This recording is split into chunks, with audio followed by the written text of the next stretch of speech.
une guerre, vous ne comprenez pas. Alors non, je pense que c'est toi qui ne comprends pas. La guerre ne peut justifier le fait d'avoir colonisé un pays durant 132 ans qui n'était pas notre terre.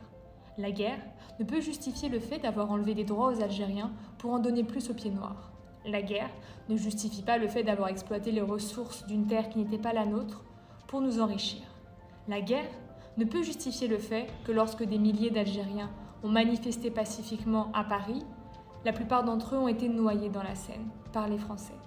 La guerre ne peut justifier le fait que lorsque les Algériens se sont battus pour réobtenir leur pays et leurs droits, ils aient été torturés et tués par des personnes comme Jean-Marie Le Pen. La guerre ne justifiera jamais aucune horreur qui peut être faite à l'homme. Alors je t'invite plutôt à réfléchir à l'histoire qui t'a été donnée, peut-être celle transmise par tes parents, par tes grands-parents, et d'aller essayer de questionner les personnes de l'autre côté. La France n'est pas toujours un héros. Elle ne l'a pas toujours été. Elle ne le sera pas toujours. Un bon message, mes amis, à Madame Marie Le Pen, voleuse, pétasse, mafieuse, qu'elle a volé 4 millions. Madame Marie Le Pen, je veux supprimer les accords de 1968, il n'y a pas de problème. Je veux répondre à Madame Marie Le Pen avec ma façon, mais avec des preuves concluantes. Si tu veux supprimer les accords de 1968, d'abord, il faut demander Emmanuel Macron et la France rembourse 5 millions de shahid de martyrs, parce que la France elle a tué, elle a assassiné 5 millions de shuhada, de martyrs des Algériens. 5 millions, c'est pas 1000 ou 2000, 5 millions. C'est-à-dire ça coûte 500 ou 600 milliards. On est gentil, hein. Numéro 2. Le salopard de ton père, Madame Marie Le Pen, Jean-Marie Le Pen, il a assassiné, il a tué, il a torturé 1000 ou 2000 Algériens. On demande le remboursement. D'accord, ça coûte pas cher, Madame Marie Le Pen. Tu peux rembourser uniquement 1 milliard. Madame Marie Le Pen, tu veux supprimer les accords de 1968 et il n'y a pas de problème. On demande le remboursement parce que la France elle a volé la richesse de l'Algérie pendant 132 ans. On demande le remboursement. Remboursement de pétrole, remboursement de gaz, remboursement toutes les gens que la France a tués. Je veux supprimer les accords de 1968, Madame Marie Le Pen. La France elle a utilisé la bombe nucléaire 17 fois à Algen dans la Sahara. On a 50 000 ou 60 000 Algériens. D'accord, ils ont atteint ou ils ont des maladies, chroniques. D'accord, on demande le remboursement. Ça coûte pas cher, 3 milliards ou 4 milliards. On est gentil. J'ai dit 50 000 Algériens, ils ont des maladies chroniques parce que la France a utilisé des produits chimiques. Madame Marie Le Pen, tu veux supprimer les accords de 1968, il faut reconnaître les crimes. La France a fait des crimes, la génocide, elle a tué 5 millions, elle a 17 fois 16 des bombes nucléaires. On demande le remboursement aussi. Madame Marie Le Pen, si je veux vraiment supprimer les accords de 1968, 18 000 crans dans le musée de Paris, on demande le remboursement, 18 000 crans. D'accord, on a des preuves, Madame Marie Le Pen. D'accord, tu veux supprimer les accords de 1968, combien, 50 ans, 60 ans, à Madame Marie Le Pen, l'Algérie, elle donne, la France, le pétrole et le gaz gratuit. On demande le remboursement. Il faut rembourser. Ah ben voilà, il ne faut pas uniquement donner l'argent à l'Ukraine. Non, aussi, on demande l'argent maintenant. D'accord, etc., etc. On a 15 000 médecins algériens qui travaillent en France, on a des policiers algériens, des policiers marocains, maghrébins, on a des Algériens dans tous les domaines. On demande le remboursement aussi. 180 000 combattants algériens, ils ont participé à la guerre avec la France contre Hitler. D'accord, la France qu'elle a donné uniquement des médailles. Après, tu veux supprimer les accords de 1968. Essayez de partager mes vidéos s'il vous plaît, les gars. Largement bisous à tout le monde. Moi je parle avec des preuves. C'est pas le Rassemblement National et c'est pas les journalistes de CNews. Salut mes amis, j'espère que vous allez bien. Toujours avec Momo, youtubeur de aujourd'hui. On parle, le sujet, le titre de ma vidéo il s'appelle la guerre d'Alger. La guerre entre l'Alger et la France. Le titre de ma vidéo il s'appelle « Pourquoi Madame Marine Le Pen elle demande supprimer les accords de 1968 ?» Pour ces raisons et pour ces motifs, j'ai parlé, j'ai discuté, d'accord, pour faire l'enquête avec des historiens algériens, avec des historiens français, avec des journalistes algériens, avec des journalistes français pour savoir, pour découvrir la vérité. Je veux proposer, premièrement, écoutez bien la vidéo, du début jusqu'à la fin, parce que j'essaie de partager plusieurs preuves concluantes. Et deuxièmement, je veux demander uniquement le partage. Partagez largement la vidéo, maximum sur les réseaux sociaux, TikTok, Facebook, Instagram, etc. etc. D'accord. La question qu'il faut poser, pourquoi Madame Marine Le Pen, avec ses députés de merde, les racistes, les fachos de l'extrême droite, ils veulent supprimer les accords de 1968. D'accord. Je veux répondre, il n'y a pas de problème. Avec plaisir. On va commencer avec Madame la députée Sabrina Sobaïhi.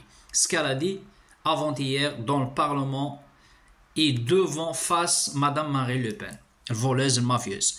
Députée Sabrina Sobaïhi, si vous ne connaissez pas, elle est algérienne, franco-algérienne, elle est algérienne-française, c'est-à-dire franco-algérienne-française. Députée Sabrina Sobaïhi, elle a dit « Je suis française ».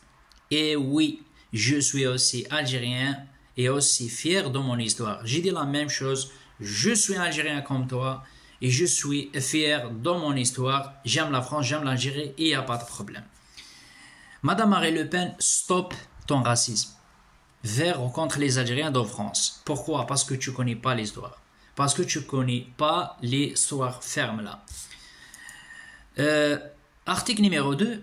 Cette députée héroïque, il s'appelle Madame Sabrina, d'accord, française, algérienne, elle a envoyé un message très très très fort au parti RN raciste, le Front National, le RN, le Rassemblement National, déclare à Madame Marine Le Pen dans le Parlement français, devant tout le monde, devant la presse, devant les députés, devant toutes les partis politiques. Écoutez bien, déclarant à Madame Marine Le Pen que si son père Jean-Marie Le Pen, là, pour moi c'est un salopard, hein? Jean-Marie Le Pen qui a pris son couteau et qui a tué, massacré mes centres en Algérie et non les Algériens. Oui, c'est la France qui a fait la guerre contre l'Algérie. C'est pas l'Algérie qu'elle a rentré faire la guerre en France ou contre les Français. Non, elle a dit non et non les Algériens. Et qu'il existe des archives entre l'Algérie et la France. Elle a dit ferme-la. D'accord? Elle a bien parlé, je veux proposer, regardez la preuve, j'ai tout noté, il y a 4 pages, hein, parce que le message il est comme ça les gars. Maintenant on va commencer avec les preuves. Ah, les preuves concluantes, j'adore parler avec les preuves moi. La France a utilisé des armes chimiques en Algérie, eh oui, entre 1956 et 1962. Les armes chimiques pendant la guerre d'Algérie. D'accord? Le mec qui parle, c'est pas de blablabla comme les journalistes de BFM TV. Il s'appelle Christophe Lafay. Christophe Lafay, si vous ne connaissez pas, c'est un grand historien français. Il a dit, c'est entre 5000 et 10 000 Algériens combattants morts ou mortes à cause de ça. Il faut savoir les gars que les produits chimiques qu'elle a utilisé la France, évidemment également je cite l'armée française à l'époque, les produits chimiques qu'elle a utilisé la France entre l'Algérie, Wallah les gars, l'Amérique elle n'a pas utilisé contre Ben Laden. Et les produits chimiques qu'elle a utilisé la France contre l'Algérie les gars, l'Amérique elle n'a pas utilisé contre le Japon.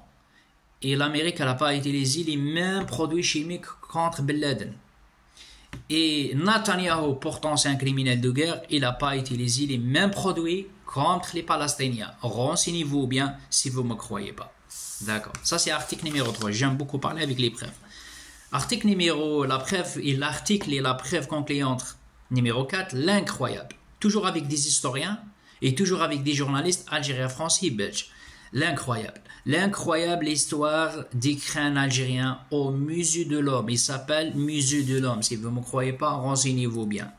Ce qu'il a dit l'historien franco-algérien, un grand professeur aussi, un historien aussi, 18 000 crânes, il a dit. 18 000 crânes dans le musée de l'homme à Paris. Il a dit c'est grave triste, c'est grave scandaleux. Il a dit l'Algérie, elle doit porter plainte. Il a dit l'Algérie, elle doit récupérer l'Ukraine parce que c'est des martyrs pour nous les Algériens. C'est pas des terroristes ou des vagabonds. D'accord, c'est la France, elle a tué les gars, si vous ne connaissez pas l'histoire, la France, elle a tué plusieurs des Algériens, elle a tué 18 000 Algériens, d'accord, après ils ont coupé les têtes, après ils ont accroché sur des bois, après ils ont ramené en France, après ils ont gardé ça fait des années, après ils ont déposé dans le musée de l'homme et s'appelle, et ça c'est grave, scandaleux pour nous les Algériens de France. Article la preuve numéro 5, avec les journalistes belges maintenant. Il ne faut pas dire c'est la diffamation parce qu'on a plusieurs témoins. Avec les journalistes belges et avec la télé belge, il a dit 10 essais nucléaires. Écoutez bien, c'est pas une fois, c'est pas deux fois. 17 fois, ils ont essayé la bombe nucléaire dans la Sahara. Il s'appelle Regen, d'accord? 17 essais. 17 fois, ils ont essayé la bombe. Est-ce que ça marche? Est-ce que ça marche pas? Il faut savoir, la bombe nucléaire automatique que la France a utilisée dans la Sahara, dans le désert algérien, l'équivalent. L'équivalent, ça veut dire quoi? Elle est 4 fois ou 5 fois comme la bombe nucléaire Hiroshima qu'on a utilisée l'Amérique contre Japon, la Chine ou je sais pas moi, renseignez-vous bien. Article numéro 6, la preuve numéro 6, toujours la guerre. Entre la France et l'Algérie, un dossier toujours épineux. C'est-à-dire quoi épineux? Entre la France et l'Algérie, un dossier toujours épineux grave, la reconnaissance des victimes des essais nucléaires. D'accord les gars? On a plus de 50 000 Algériens DZ, d'accord, dans la Sahara, ils ont des problèmes chroniques, problèmes de cœur, problèmes de l'asthmatique, etc., etc. L'essentiel, il s'appelle des problèmes, des maladies chroniques. On a répondu Amrad Mouzmina. À cause de quoi, les gars? Les produits chimiques. La France a utilisé des produits chimiques pendant 60 ans. D'accord, 50 ans, 60 ans, on a toujours des maladies chroniques à cause de la bombe qu'elle a utilisée, la France. D'accord. Normalement, l'Algérie, elle doit porter plainte. D'accord, contre Macron, il n'y a pas de problème, pas de souci. Et contre Madame Marine Le Pen, qu'elle ne connaît pas l'histoire et elle fait n'importe quoi. Ah oui, supprimer les accords de 1968, supprimer, tu peux supprimer, il n'y a pas de problème. Mais il faut que tu rembourses aussi. D'accord. Article numéro 7, cette fois avec le député de LFI. Il a dit ici, on noie les Algériens le 17 octobre 1968 avec un député de LFI. Regardez ce qu'il dit. La France, cette fois, ce qu'elle a fait. La France, on a dit, la France, elle a tué 19 000 Algériens. Ils ont ramené l'Ukraine dans le musée de l'homme. Problème numéro 1. Problème numéro 2, 17 fois, ils ont essayé la bombe nucléaire. Est-ce que ça marche ou pas? Troisième preuve, la France, elle a largué, elle a jeté la bombe nucléaire, elle a attaché 120 prisonniers, otages, on dit otages, c'est pas prisonniers otages, algériens, ils ont largué la bombe sur leur tête. Je essaie de trouver la vidéo, parce que chaque fois TikTok, il supprime mes vidéos. Cette fois aussi, j'ai dit ici, on noie des Algériens le 17 octobre 1961. Ça veut dire quoi ça? Ça veut dire la police française à l'époque, renseignez-vous bien, en 1961, ils ont jeté des Algériens, une noie des Algériens le 17 octobre 1961. Je ne sais pas combien de personnes, 50, 60, 200, 300, 400, ça je ne peux pas savoir. L'essentiel, c'est la vérité. Regardez le député de LFI, je essaye rentrer dans l'archive et vérifier et partager la vidéo la prochaine live ou la prochaine fois. Article numéro 8, le massacre des Algériens reconnu le 17 octobre 1961. Article numéro 9, avec le salopard, il s'appelle Jean-Marie Le Pen. Jean-Marie Le Pen, ce qu'elle a fait. À cause de ça, Madame Marie Le Pen, elle n'est pas contente. À cause de ça, Madame Marie Le Pen, elle n'aime pas les Algériens. Jean-Marie Le Pen, l'assassin. Pour moi, l'assassin ou c'est un terroriste, c'est pareil. Jean-Marie Le Pen, l'assassin, ce qu'elle a fait, il a torturé, il a assassiné des Algériens, des bébés, des nourrissons, des femmes. Il a passé en justice à cause de ça. D'accord, c'est pas moi quand j'ai dit ça, c'est ses collègues, ils sont 8 personnes, ils ont témoigné contre lui. Ah d'accord, Madame Marie Le Pen, silence radio, elle dit jamais ça. Article numéro 11, plusieurs hommes ont été torturés par Jean-Marie Le Pen durant la guerre de l'Algérie. D'accord, il a passé en justice. Les gars, je vais essayer de partager les preuves. D'accord. Avec toutes les preuves qu'on a, les gars, la France elle a utilisé la bombe nucléaire 17 fois, elle a essayé la bombe nucléaire 4 fois comme Hiroshima. La guerre de l'Algérie et la France, 132 ans. La France elle a tué 5 millions de shahids de martyrs. On a dit témoins des Algériens. Ils ont dit, il a dit l'électricité, ils ont utilisé l'électricité. L'autre, il a dit la liquide de la GFL, exemple, comme l'acide, des produits chimiques, comme l'acide, etc., etc. L'essentiel des produits chimiques, comme la GFL et comme l'acide. L'autre, il a dit l'électricité. L'autre, il a dit ils ont jeté par des avions, etc., etc. Comme Netanyahou, il fait avec la Palestine. La France, je répète, elle a fait avec le peuple algérien, comme Netanyahou, il fait avec les Palestiniens. La même chose. Eh bien, Madame Marie Le Pen, tu veux supprimer les accords de 1968. Ben, il faut dire, Madame Marie Le Pen, ton père, l'assassin, ce qu'il a fait contre le peuple algérien. Il a passé en justice. Ben, il faut dire au peuple français, on a les preuves. Ton père, il a passé en justice, Madame Marie Le Pen. Ton père, Madame Marie Le Pen, il a torturé, il a massacré des Algériens, des bébés, des enfants, des femmes, on a dit témoins. Madame Marie Le Pen, il y a des archives, comment ça s'appelle, entre la France et l'Algérie, Madame Marie Le Pen. Débité Sabrina Sobaïhi, elle a raison, quand elle a dit, elle t'a dit face à face, je suis française et oui, et je suis algérien, et je suis fier de mon histoire. Elle a raison aussi, quand elle a dit, c'est pas l'Algérie qui a fait la guerre contre la France, mais la France, elle a fait la guerre contre l'Algérie. Elle a raison quand elle t'a dit, ton père qu'il a pris son couteau pour tuer des bébés, des femmes. Elle a raison. Mes amis, je vais essayer de partager, publier, poster plusieurs vidéos pour montrer la génocide, pour montrer la massacre, pour montrer les crimes de la France contre l'Algérie. Je veux demander maintenant uniquement le partage. On a plusieurs vidéos. Question de la bombe nucléaire, les 18 000 écrans. N'oubliez pas aussi, les gars, 15 000 médecins des aides algériens travaillent en France pour sauver des vies français. Ça, il ne faut pas oublier ça. Il ne faut pas oublier ça aussi, que l'Algérie elle a aidé la France pour libérer la France dans la Deuxième Guerre mondiale contre Hitler et contre les Allemands. D'accord, elle a participé ici, c'est-à-dire l'Algérie, elle a envoyé, d'accord, entre 150 000 et 180 000 combattants pour libérer la France. Ça, il ne faut pas oublier. Madame Marie Le Pen, il faut en parler aussi. D'accord, si tu veux supprimer les accords de 1968, je connais les lois très très bien et l'histoire, il faut supprimer aussi les accords de 1962. Parce que les accords de 1962, Tebboune, il faut qu'il arrête de donner le gaz et le pétrole à la France. Parce que il ne nous aime pas, les gars. Il ne nous aime pas le gaz gratuit, pétrole gratuit. La richesse, la France a volé toute la richesse de l'Afrique en Algérie. Et après quoi, les Algériens ne sont pas bien. Ce n'est pas les Algériens qui ne sont pas bien, c'est vous, Madame Marie Le Pen. C'est vous parce que tu es raciste, Madame Marie Le Pen. D'accord? C'est partagé, Max. Merci, Monsieur le Président. Nous voterons contre cette résolution parce qu'elle n'a rien à voir avec le droit et tout à voir avec la revanche. Alors, vous avez été plusieurs à parler de la place particulière de l'Algérie. Pourquoi l'Algérie a une place particulière dans nos accords? Parce que l'Algérie était une colonie de peuplement. Parce que pendant plus d'un siècle, la France y a imposé ses lois, ses tribunaux, ses préfets et ses colons. Parce que l'Algérie, c'était 4 départements français et parce que l'Algérie était française avant Nice et la Savoie. Et pourtant, les Algériens, eux, n'étaient pas citoyens. Ils étaient indigènes, c'est-à-dire inférieurs.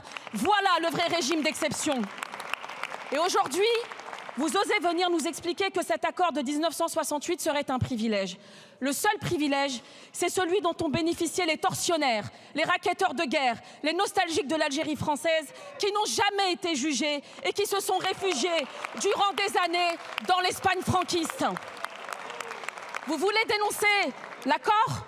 Alors chiche, chiche. Si vous voulez dénoncer 1968, revenons à 1962. Revenons aux accords d'Évian, à la libre circulation totale, à la promesse de respect, de mémoire et de réparation. Revenons à ce moment où la France a cessé d'être une puissance coloniale. Vous voulez le même traitement que les Australiens, c'est ce que vous avez indiqué, mais savez-vous même que les Australiens sont exemptés de visa pour venir en France, que la France n'a jamais colonisé l'Australie. Mais vous n'êtes pas à une approximation près, car ces accords de 68 sont défavorables aux étudiants algériens. Et ça, vous ne le dites jamais tellement vous suintez l'algérophobie. Vous préférez lier immigration et insécurité, alors que c'est bien dans vos rangs qu'on le retrouve le plus de délinquants condamnés pour xénophobie et antisémitisme. Monsieur Bigot, il n'y a pas si longtemps, vous indiquiez vous-même déplorer les origines dégoûtantes du RN qui ne propose aucun élan, aucune dynamique et aucune grandeur. Vous aviez raison. Pendant que les Algériens travaillent en France et produisent de la richesse, vous détournez le fruit de leur travail au Parlement européen. Plus de 4 millions d'euros, voilà ce qui coûte cher à la France. Alors, ça suffit avec votre obsession de l'Algérie, matin, midi et soir. Ça suffit vos caricatures racistes et ça suffit votre réécriture de l'histoire.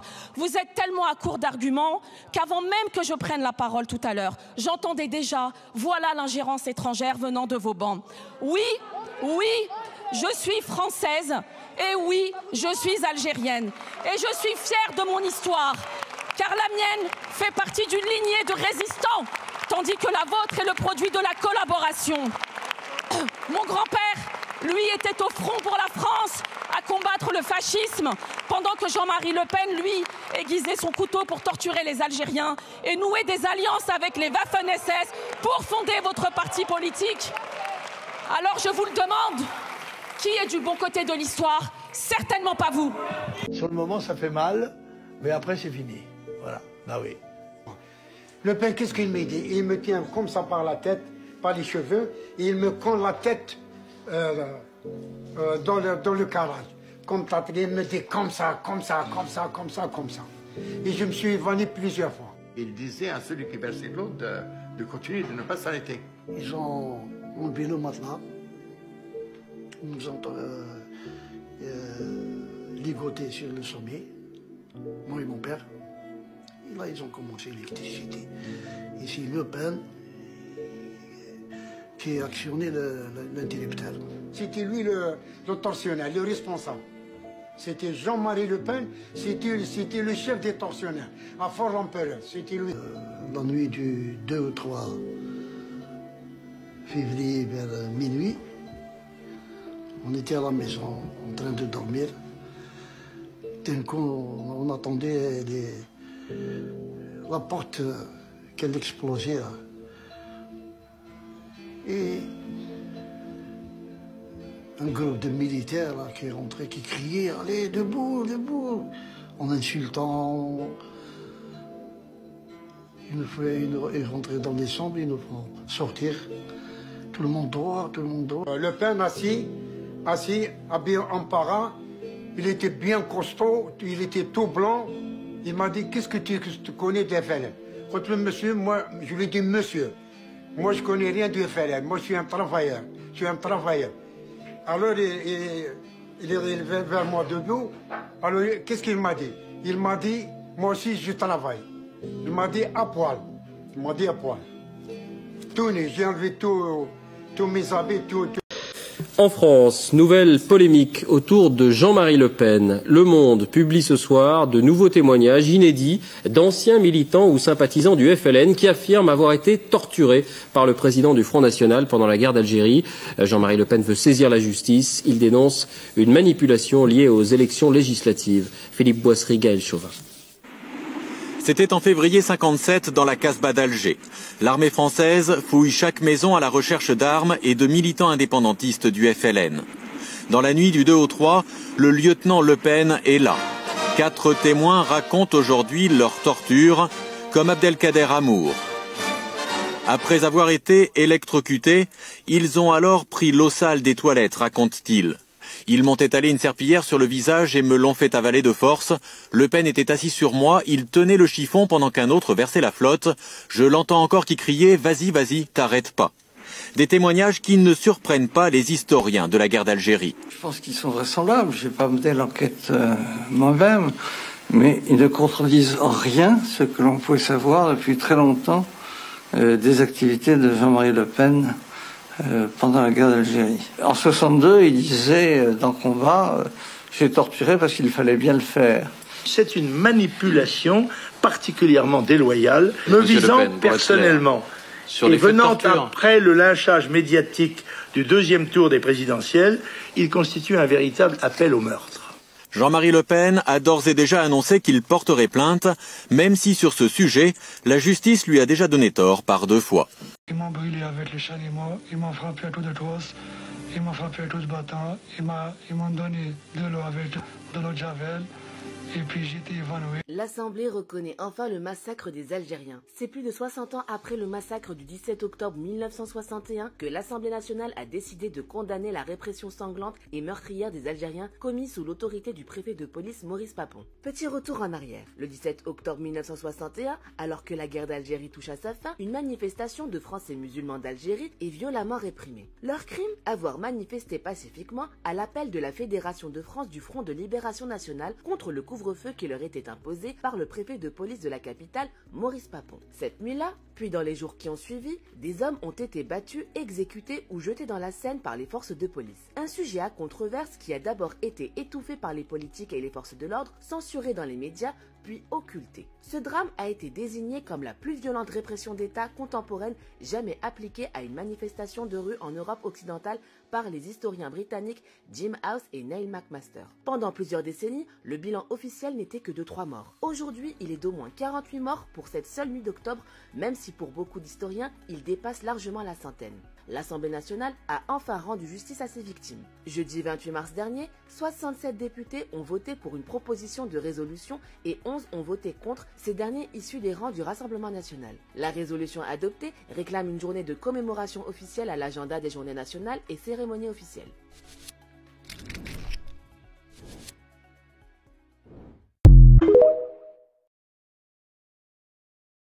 Pour ce qui est de Jean-Marie Le Pen, dans la Casbah d'Alger, tout le monde savait que cet homme avait été un tortionnaire à Alger. Le lieutenant Jean-Marie Le Pen a passé 3 mois à Alger, de fin décembre 56 au 31 mars 57, afin d'éradiquer le nationalisme. 3 mois durant lesquels il torturera des Algériens dans toute la ville. Il est dans un régiment qui est considéré comme un régiment d'élite, le premier régiment étranger parachutiste, qui est composé essentiellement, comme son nom l'indique, d'étrangers, et notamment de milliers de Waffen-SS qui ont été incorporés dans la Légion en 1945. Le jeune Algérien Mohamed Moulet retrouvera d'ailleurs un poignard des jeunesses hitlériennes gravé du nom de Jean-Marie Le Pen. Ce dernier l'avait perdu après avoir tué le père du jeune homme. Il interroge ceux qui sont considérés comme suspects de lien avec la rébellion, comme on disait, sous la torture. Il pratique une torture qui est normée, les témoins racontent tous que c'est l'électricité, ce qu'on appelait la gégène, c'est-à-dire les électrodes attachées sur les parties sensibles du corps avec des décharges électriques, et la torture à l'eau par simulation de noyade. Dans son livre « Le Pen et la torture, Alger 1957, l'histoire contre l'oubli », l'historien a rassemblé des archives de la police d'Alger et une quinzaine de témoignages de victimes de Jean-Marie Le Pen. Plusieurs témoins le décrivent s'asseyant sur leur ventre alors qu'on leur verse de l'eau dans la bouche par force, ou actionnant la gégène. Il y a même un de ses frères d'armes, un légionnaire hollandais, qui, après la guerre, a dit qu'il n'avait jamais vu quelqu'un s'acharner avec autant de passion pratiquant la torture. Le lieutenant Le Pen n'est alors pas seulement militaire, il est aussi député. Par la suite, visiblement, il se lâche davantage et il se vante, par exemple, d'être député à l'Assemblée nationale. Il ironise en disant à une des victimes si tu veux te plaindre, tu viendras à l'Assemblée nationale, tu demanderas de députer Le Pen, etc. Mais certaines de ces victimes ne pourront plus jamais se plaindre. Ahmed Moulet est torturé devant sa famille et décède sous la torture. Et son corps est ensuite criblé de balles pour faire croire à un règlement de compte entre Félaga. Jean-Marie Le Pen quitte Alger le 31 mars 1957. Ces crimes de guerre, qui n'étaient pas que le fait de Le Pen, ont laissé un grand traumatisme au sein de la population algérienne. Il fait ce que font tous les officiers de renseignement comme lui à Alger à ce moment-là. Moi, je travaille sur les disparitions forcées À Alger, je peux vous garantir qu'aujourd'hui encore, plusieurs générations après, c'est un trauma qui subsiste. Ce que vous dites aujourd'hui sur ce qu'a fait Le Pen et ses hommes en Algérie. Il n'y a pas le moindre doute, il a été à la fois un tortionnaire et un assassin. Et des victimes, j'en ai retrouvé plus que celles que Le Monde a publiées. Mais j'ai gardé, par manque de place et aussi par une forme de sécurité, si vous voulez. Il fallait que mes témoins soient suffisamment solides en santé, en âge, en mémoire, pour pouvoir venir à mon secours au moment des procès. Donc j'ai pas gardé tout le monde, mais bien sûr, il n'y a pas le moindre doute. Et il y a un livre qui vient de sortir de l'historien Fabrice Riceputi qui répertorie tout ça, et qui éclaire très très bien les choses. Quelqu'un qui n'a pas envie de se replonger dans les années soit 57, soit 2000 des articles du Monde, parce qu'il y en a une série énorme d'articles du Monde, parce que je reviens sans arrêt sur toutes ces histoires. Et mon livre ne porte pas du tout sur Le Pen. Je dirais qu'il porte encore plus sur la question... 3-4 chapitres dans votre livre. Oui, mais qui sont, c'est vrai, assez déterminants. Il porte beaucoup sur la question des viols. Parce que les viols, c'est le non-dit de la guerre d'Algérie.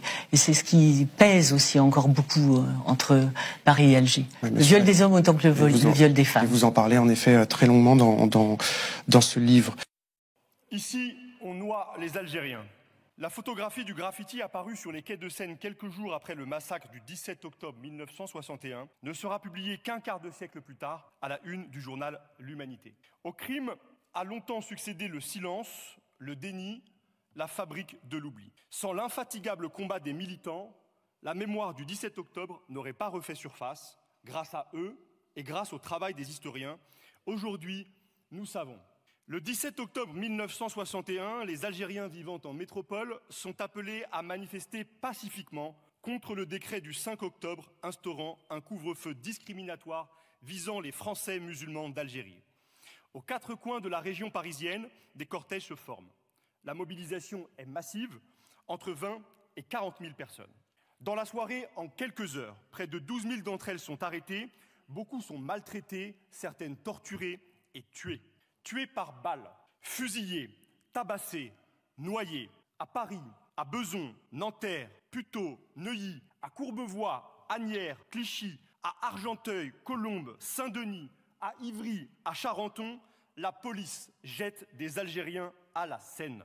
Le nombre exact d'Algériens massacrés demeure inconnu. 3 morts, dira la police, des dizaines, peut-être des centaines, affirment aujourd'hui les historiens. L'ampleur du massacre s'explique par son contexte colonial. Engagée depuis 7 ans dans une guerre contre le peuple algérien en lutte pour son indépendance, la France de 1961 désigne comme terroristes ceux qui aspirent à leur liberté. La violence exaltée par la certitude de son impunité, l'atmosphère de chasse à l'homme raciste, l'implication directe de certains civils, tout renvoie ce soir du 17 octobre à Paris à la situation coloniale en Algérie. Le crime a ses coupables. Papon d'abord. Le préfet de police en poste a déjà organisé la déportation des Juifs de la région bordelaise entre 1942 et 1944. A déjà, lorsqu'il était secrétaire général de la résidence marocaine, appris des techniques de répression en contexte colonial. Ce 17 octobre 1961, Papon n'a pas préparé une opération de maintien de l'ordre, mais ce qu'il nomme lui-même un dispositif de guerre anti-subversive. Ces policiers sont donc des soldats. Quelques jours avant la manifestation, il leur déclare « Pour un coup reçu, nous en rendrons 10 », encourageant ainsi au déchaînement de la violence policière. Aussi avérée qu'elle soit, la culpabilité de Papon ne doit valoir exonération de l'ensemble des responsabilités. Le crime du 17 octobre n'est pas la bavure d'un chef, c'est le crime de l'institution policière. C'est la police, aux ordres de l'État, qui planifie rigoureusement la répression, qui mobilise ses hommes, qui prépare des stades, qui réquisitionne des bus en prévision d'une rafle gigantesque. C'est en uniforme que les policiers tabassent et tuent. Dès lors, le crime du 17 octobre 1961 doit être reconnu pour ce qu'il est, un crime d'État. Un crime dont les complicités se poursuivent jusqu'au gouvernement d'alors, où par le silence et la manœuvre, le ministre de l'Intérieur Roger Frey, le Premier ministre Michel Debré prolonge la violence physique de la répression par la violence symbolique du mensonge d'État. Il aura ainsi fallu plusieurs décennies de lutte pour commencer à rompre le silence. En 2012, le président Hollande déclare que la République reconnaît avec lucidité ses faits. Mais les survivants, associations, familles de victimes attendent mieux. la reconnaissance formelle de la responsabilité de l'État dans ce massacre, alors qu'en 2021, sur le pont de Bezons, le président Macron évoque des crimes inexcusables pour la République, la déception l'emporte. En reconnaissant et en condamnant le massacre des Algériens, l'Assemblée nationale peut faire un pas supplémentaire. Nous appuyons cette démarche, mais elle n'est pas suffisante. Nous prenons aujourd'hui l'engagement devant les associations et familles de victimes d'aller au bout du travail politique et mémoriel pour que la France reconnaisse le massacre du 17 octobre 1961 comme un crime d'État et admette sa responsabilité dans l'ensemble des violences subies par les Algériens en France. La haine de l'autre, de l'immigré, de l'arabe, de l'algérien, du musulman ne se conjugue malheureusement pas au passé. Dans la France de 2024, des bancs de l'extrême droite, à certains de ceux de la minorité présidentielle, le déni des crimes du 17 octobre 1961 demeure vivant. Dans la France de 2024, le déni des crimes racistes, le déni des violences policières l'est tout autant. Ainsi, en reconnaissant le crime du 17 octobre 1961, nous rendons à ces victimes l'hommage qui leur est dû et nous affirmons devant les vivants que l'impunité prend toujours fin dès lors que le peuple français n'a pas renoncé aux principes qui le fondent, liberté, égalité, fraternité.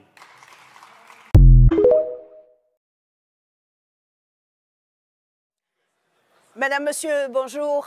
Merci d'être toujours plus nombreux à suivre Atypique, la télévision belge francophone internationale. Aujourd'hui, dans cette émission exceptionnelle, nous ouvrons une page sombre de l'histoire contemporaine, celle des essais nucléaires français dans le Grand Sud algérien, menés il y a tout juste 65 ans, entre 1960 et 1966. Pour la première fois sur notre plateau, Louis Bulidan, vétéran de ces essais et témoin direct de l'échec dramatique du tir Beryl. Il viendra partager son histoire avec nous. À l'aube de ces derniers combats, il dénonce avec force et courage l'injustice dont il a été témoin. Il rappelle l'absence de reconnaissance et d'indemnisation des victimes par la France, malgré la loi Morin de 2010, qu'il considère comme un simple faux semblant. Nous aurons également l'honneur d'accueillir depuis Alger, pour la première fois aussi, Ibrahim Bougali, président de l'Assemblée populaire nationale algérienne, qui a qualifié ces essais de crimes, des crimes dont les blessures restent béantes à ce jour et dont les victimes n'ont à ce jour obtenu aucune réparation. Pourtant, le droit international et le droit européen encadrent strictement les essais nucléaires. Le traité d'interdiction complète ces essais nucléaires signé en 1996 interdit toute explosion nucléaire, bien qu'il ne soit pas encore pleinement en vigueur. De son côté, le traité sur l'interdiction des armes nucléaires, entré en vigueur en 2021, condamne explicitement ces pratiques, même si les puissances nucléaires, dont la France, refusent d'y adhérer. L'Union européenne, quant à elle, soutient activement ces initiatives en faveur du désarmement et de la reconnaissance des victimes. Pour approfondir ce débat, nous serons rejoints également depuis Lyon par Jean-Marie Collin, directeur de l'ICANN, Mohamed Hani, député algérien et ancien président de la Commission des Affaires étrangères au Parlement algérien, et Franck Choualba-Hott, ancien eurodéputé allemand et ancien directeur de Greenpeace Europe. Le vrai dialogue, Madame, Monsieur, c'est tout de suite. Monsieur Bougali, bonjour et merci d'avoir accepté notre invitation. C'est une très grande première pour nous ici au Parlement européen. Monsieur... Un grand bonjour à tout le monde. Merci beaucoup, Monsieur le Président. Monsieur le député, bonjour et merci d'avoir accepté mon invitation. Monsieur l'eurodéputé, bonjour et merci d'avoir accepté mon invitation. Monsieur Bulidan, vous êtes à ma droite. Oui, absolument. Je vous salue et je vous remercie infiniment de vous être déplacé de Paris ce matin. Oui, mais moi je vous remercie pour cette émission aussi. Je salue aussi Monsieur Jean-Marie Collin, qui nous rejoint de Lyon. Monsieur Collin, bonjour. Merci d'avoir accepté notre invitation.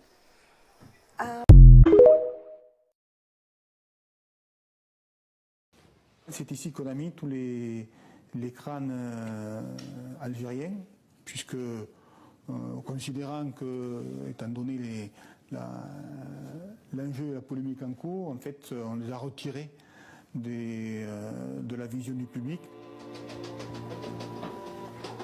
Et ces crânes, les voici. Chérif Boubarla, crâne numéro 5940. Aïssa Al-Hammadi, tête momifiée numéro 5939. Cheikh Bouziane, crâne numéro 5941. Simous Al-Darqawi, crâne numéro 5942. Mokhtar Al-Titraoui, crâne numéro 5944. Nous avons obtenu ces photos grâce à ce chercheur algérien. C'est lui qui a découvert l'existence des crânes dans les réserves du Musée de l'Homme en mars 2011. Le crâne du chef rebelle Boubarla l'a particulièrement marqué. Boubarla, je l'ai reconnu aussitôt que j'ai vu le crâne parce qu'il manquait une dent. Et c'est vraiment la description. Ça, c'est la partie droite. Il a reçu un coup, Boubarla, et enfoncé carrément. C'est pour cette raison qu'a appelé le borgne. Ce qu'on ressent, c'est que ces gens-là ne devraient pas être là, c'est tout. C'est pas le lieu pour regarder des têtes. Surtout que ils ont lutté pour des raisons pour libérer leur pays, c'est tout. C'est pas des voleurs, c'est pas des bandits. Loin d'être un illustre inconnu, Boubarla, chef d'une révolte en Kabylie, figure dans des livres d'histoire, mais aussi sur ce tableau, peint en 1866 par Félix Philippotto. Même le cinéma algérien lui rend hommage en 2014 dans ce film de Belkacem Hadjadj. Nous avons été attaqués par les Tolba Oudbouz, une bande d'insurgés dirigée par Boubarla. Préparez-vous à jeter vos forces dans la bataille, qu'on en finisse avec ce Boubarla. Le cheikh Bouziane n'est pas en reste. La révolte qu'il a menée en 1849 à Zaracha est décrite dans l'ouvrage L'Armée d'Afrique de François Quesnoy. Sur cette gravure, on voit sa tête décapitée, ainsi que celle de son fils et de Simous Al-Darqawi, exposés tels des trophées de guerre. C'est peu connu, c'est sorti de nos esprits, mais c'était une violence incroyable au XIXe siècle, qui quelque part va d'ailleurs préparer les grandes guerres européennes de la fin du XIXe et du début du XXe siècle. Et les têtes de décapités, c'est aussi, je le dis bien, une double fonction. C'est ce que l'on montre là-bas aux populations civiles pour bien prouver que celui qui s'était révolté n'est plus, et en même temps c'est la preuve, quand on ramène en France, de la victoire qu'on a menée. Tels des trophées militaires, mais qui devenaient aussi indirectement des objets de science, puisqu'on ramenait des populations peu connues ou méconnues en France, qui pouvaient être étudiées à l'époque par des anthropologues, par des ethnologues. Donc ils rentraient dans les collections publiques à la fois comme des objets de science et comme des trophées militaires. Ce que nous disent ces crânes-là, c'est que le temps du silence, qui a à peu près duré 50 à 60 ans, n'est plus possible. Le silence a été rompu une première fois en 2011 à travers une pétition qui n'a eu que peu d'écho. En mai dernier, une nouvelle pétition lancée par 7 universitaires algériens recueille cette fois-ci près de 30 000 signatures. Il ne s'agit pas de vengeance. Il s'agit simplement de donner la vérité à l'histoire. Il faut que nos enfants et les enfants de France sachent très exactement ce qui s'est passé, parce que c'est une bonne gouverne pour l'avenir. La pétition, c'est un moyen de pression pour exiger quelque chose. L'exigence porte sur la restitution, le rapatriement des crânes de ces résistants algériens en Algérie, afin qu'ils soient inhumés, qu'ils aient une sépulture digne en Algérie, sur la terre qu'ils ont défendue et pour laquelle ils sont morts. Bien inaliénable de l'État français, seule une loi ou un décret permettrait le déclassement de ces crânes. Pour cela, une demande officielle doit émaner soit des descendants directs, soit de l'État algérien. La voie des descendants semble compliquée, car comment les retrouver plus d'un siècle et demi après la mort de leurs ancêtres? La voie politique serait quant à elle plus rapide et efficace. Bien que nous ayons contacté les autorités algériennes pour connaître leur position, aucune suite n'a été donnée à notre requête.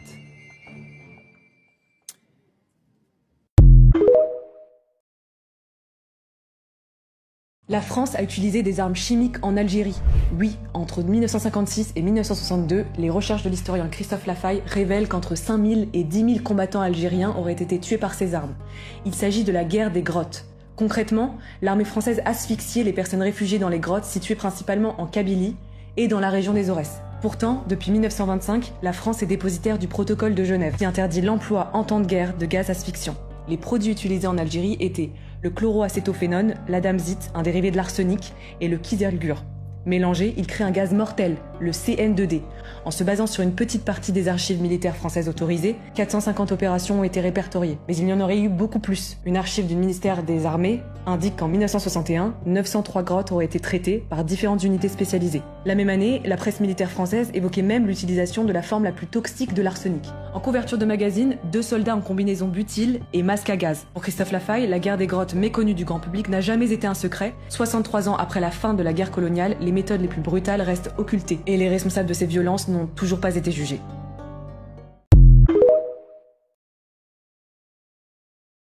La France a réalisé 17 essais nucléaires sur le territoire algérien.